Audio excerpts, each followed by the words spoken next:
In the heart of classical Athens, a city that celebrated philosophy, art, and the promise of democracy, there existed a shadow that many preferred to ignore. Behind the shining marble, the public debates, and the grand ideals of liberty lay a reality built on the suffering of those who were never allowed to participate in the freedoms that made Athens famous. To be enslaved in this world, especially as a woman, meant a life shaped by control, silence, and invisibility. The paradox was striking. Athens prided itself on liberty for its citizens, yet at the same time denied even the most basic autonomy to countless others. The system of slavery in ancient Greece was not a sudden invention, but the result of centuries of conquest, trade, and social stratification. By the 5th century BCE, Athens had become a slave society in every institutional sense. Female slaves, often referred to in legal terms as doulai, were frequently brought into the city through war, piracy, or purchase in the bustling slave markets.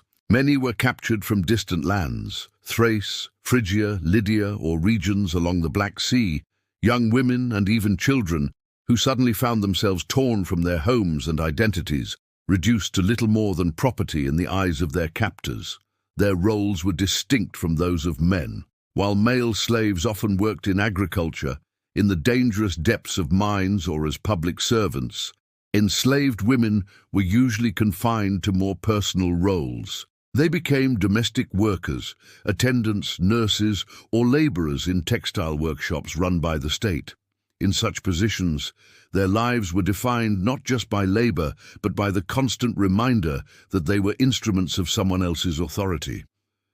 Writers like Xenophon, in his Economicus, openly compared the training of female slaves to the training of animals, a casual remark that reveals how normalized this dehumanization was within the culture.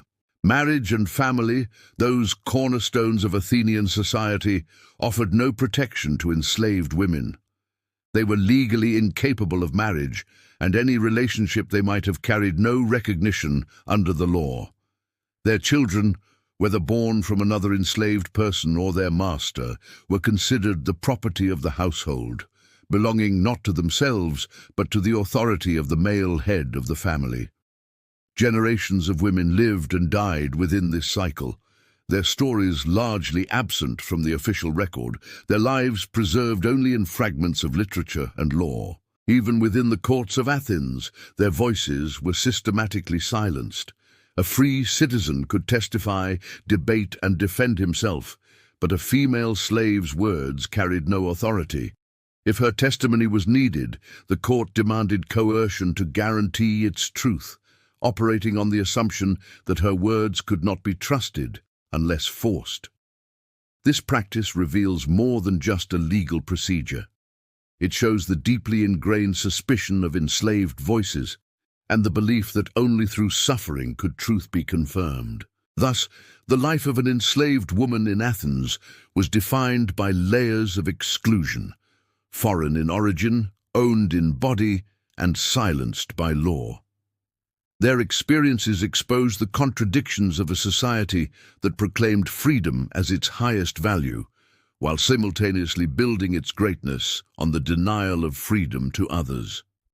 And in this contradiction, we see not just the story of Athens, but a recurring pattern of history itself, liberty for some and chains for many. Athens celebrated its democracy, proudly speaking of equality before the law, yet such equality was carefully limited. Free male citizens enjoyed debates in the assembly and discussions in the agora, but for enslaved women, those same civic spaces became reminders of their lack of rights. Places where ideas of justice were spoken aloud could also become arenas where control and punishment were reinforced, all within public view. The contradictions were visible in everyday life. Philosophers might gather to discuss virtue and freedom, but only steps away, enslaved women could be subjected to acts meant to remind everyone of their subordinate status. The city's streets, its workshops, and even the riverbanks became spaces where discipline was not only carried out, but displayed. Public exposure turned private suffering into a civic demonstration. The message was not subtle. It was intended to reinforce the hierarchy and leave no doubt as to who held power. The instruments of discipline, though simple, carried immense symbolic weight.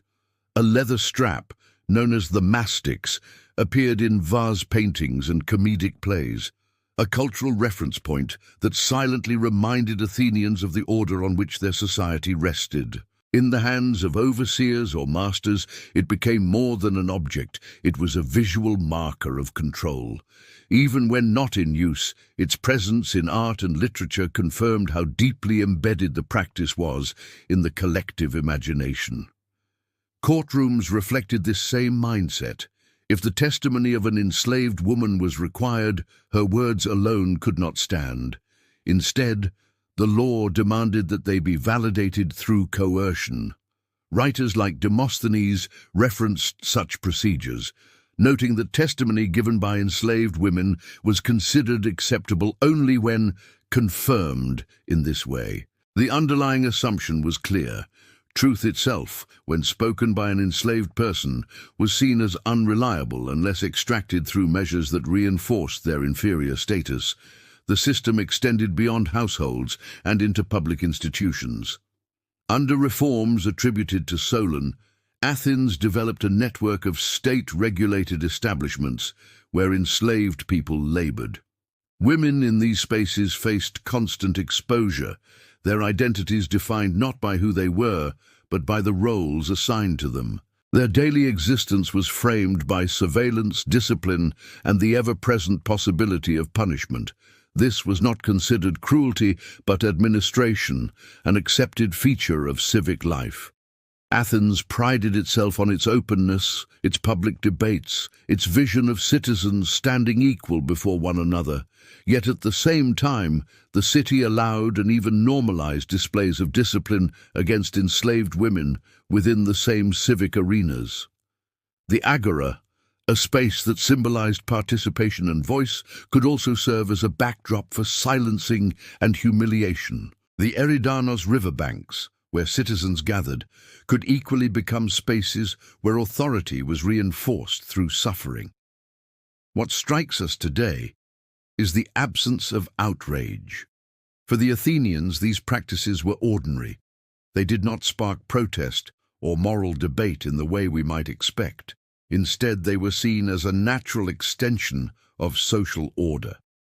The silence of the city toward the plight of enslaved women shows just how deeply slavery was woven into the fabric of democracy. Liberty and bondage were not opposites in Athens. They were interdependent, each sustaining the other. And so, in the heart of a city famed for freedom, the daily lives of enslaved women reveal a darker truth. Democracy thrived not in spite of their suffering, but because of it. For many enslaved women in Athens, the mark of their condition was not only invisible in their daily toil, but in some cases made permanent upon their bodies. While the city sculpted ideals of beauty and liberty into marble, it also imposed symbols of ownership onto human beings. Branding was one such method, a practice that left scars not only on skin, but on identity. Though not universal, branding was particularly associated with women forced into regulated forms of labor. Those who worked in public bathhouses, quarters overseen by officials, or establishments managed under civic contracts were especially vulnerable. The use of heated bronze or iron tools to inscribe a mark upon the body served a dual purpose: identification and deterrence. Once marked, escape was nearly impossible. A runaway could be recognized at a glance, their branded skin a permanent certificate of enslavement. The forehead was a common location, chosen deliberately so that no garment could conceal the sign. In a society where social status determined every aspect of one's life, the brand ensured that the enslaved could never blend back into freedom. This mark was both personal and public. It announced, silently but unmistakably, that the bearer was owned. Literary sources and comedic plays of the period mention such practices, often with a casual tone that reveals how accepted they were. The lack of outrage in these references tells us that for Athenians, the act was not seen as cruelty, but as routine management. Officials, known as the polei, who regulated the markets, were tasked with inspecting enslaved people for such marks, treating them as they might livestock. This bureaucratic oversight demonstrates how fully slavery was integrated into the city's institutional systems. For the women subjected to it, the implications were devastating. Branding stripped away any hope of reintegration into society. It ensured a lifetime of visibility, an indelible reminder that freedom was out of reach. To modern eyes, it is a chilling thought. In a city celebrated for intellectual breakthroughs and artistic mastery, human beings were reduced to stamped property, certified by the state itself. Athens did not perceive this contradiction as we might today. The branding of enslaved women was framed as practical necessity, a way to maintain order and secure property. Yet behind that justification lies a deeper truth. It was a symbol of control so absolute that it reached beyond law and labor into the very skin of the enslaved. We will never hear the voices of the women who bore these marks. They left no records, no testimonies that survive. Their silence was not only enforced in life, but carried into history itself.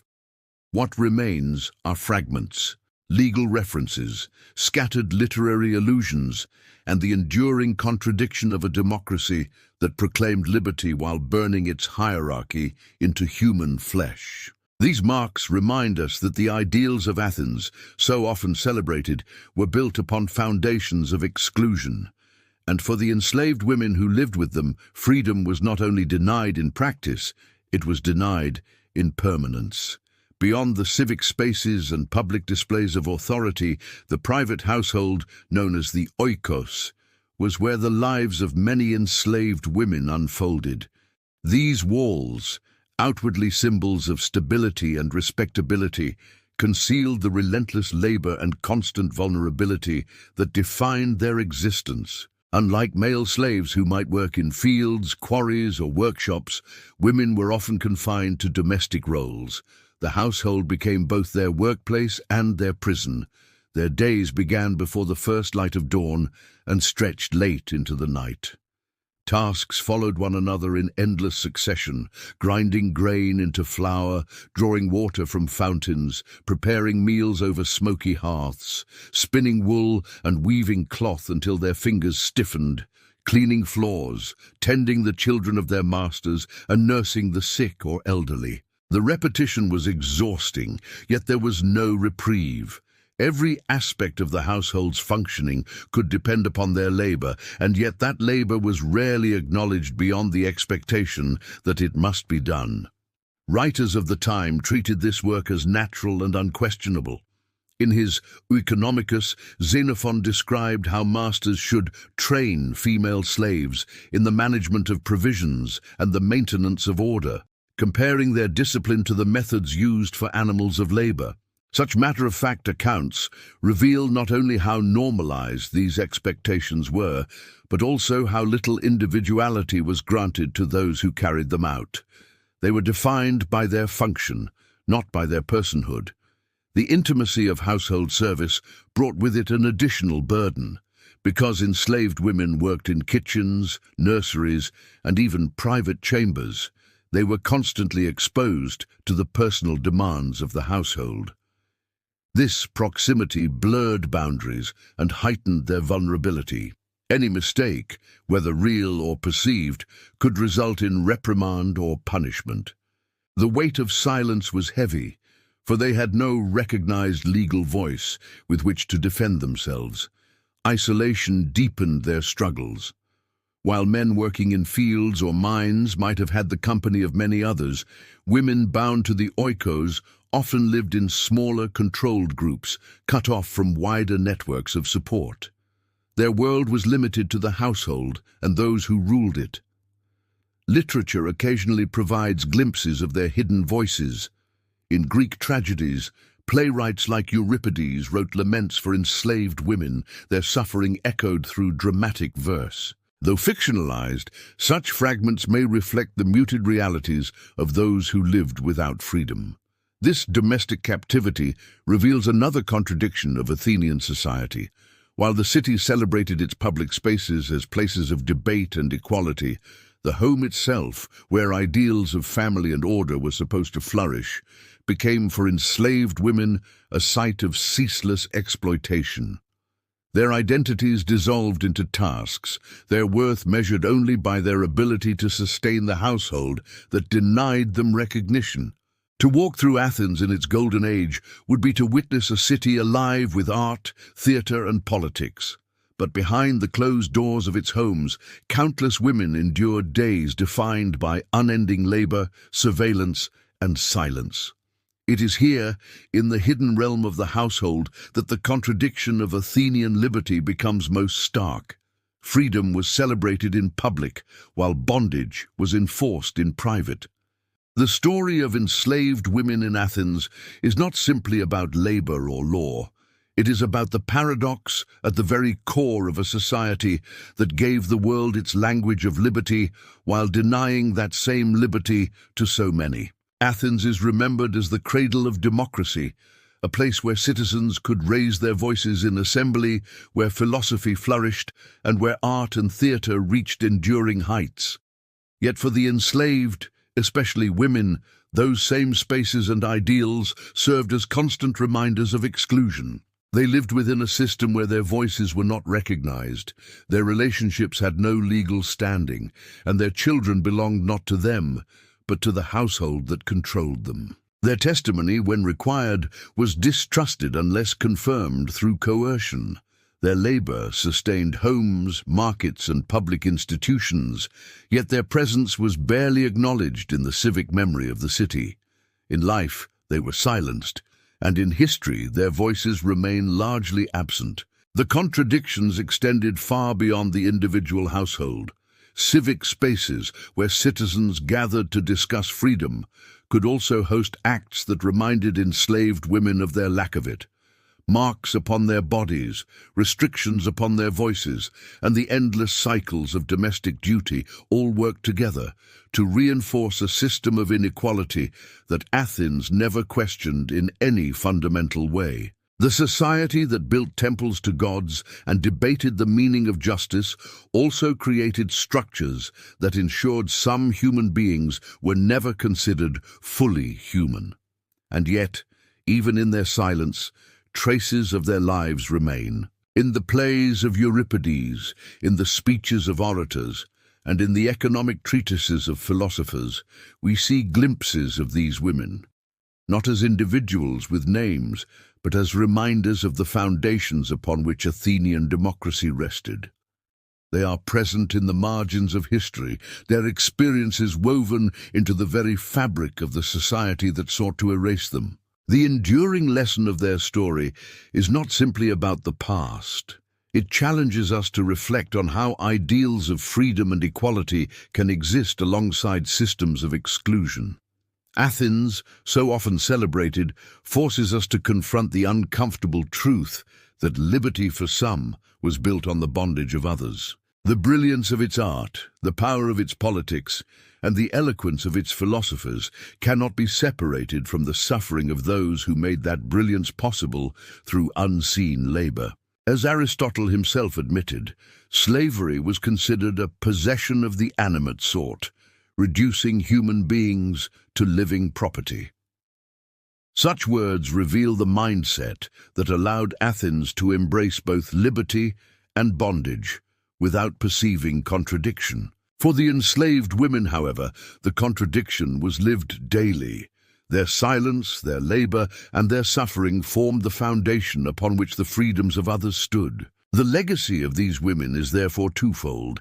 It is a testament to the resilience of those who endured, and a warning that the ideals of any society must be measured not only by what it proclaims, but by whom it excludes.